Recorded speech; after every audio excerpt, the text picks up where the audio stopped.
To add a payment card to Apple Pay, the initial step is to possess an Apple device, whether it is an Apple Watch, directly an iPhone, or even another compatible device that enables you to make use of Apple Pay or the Apple Wallet.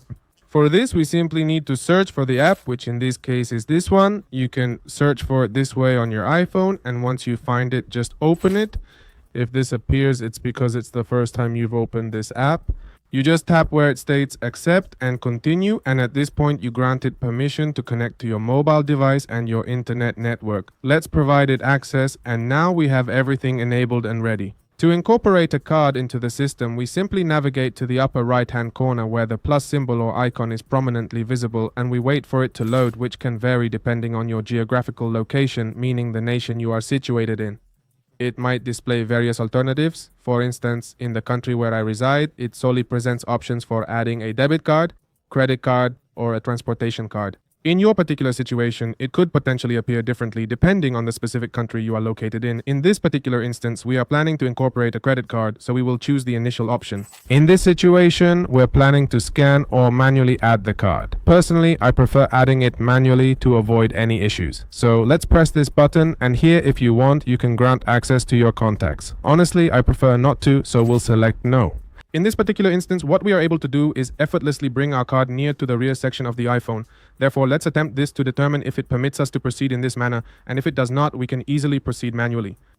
Subsequently, we simply bring it slightly nearer, and as you can see, it starts the process of adding and shows adding card. We must wait for a brief period for it to accurately recognize which specific card it is. At this specific juncture, it showcases the complete name that is inscribed on the card in addition to the security code. This particular name and code can be found on the back side of the card or directly within your credit card or banking application. Therefore, we proceed by entering the complete name, the security code, and subsequently click on Continue. At this point, the terms and conditions associated with our credit card will be displayed, which may vary depending on our bank. We then click to agree in the bottom right corner, and the process of adding commences. In this scenario, you might observe something akin to what I have encountered, and it could indicate that the card is not valid.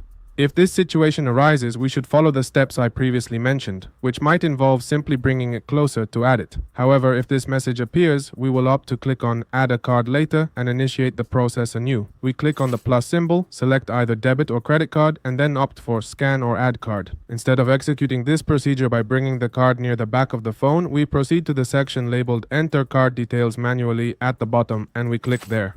What will transpire in this instance is that it will request our full name, but it will additionally request the card number. Consequently, we will input these specific details and subsequently click on the option labeled Next located in the top right hand corner. At this point, it is requesting the expiration date along with the security code, which we will input once more utilizing our bank's application or from the reverse side of our card. Therefore, we proceed to add this information and subsequently press the Next button.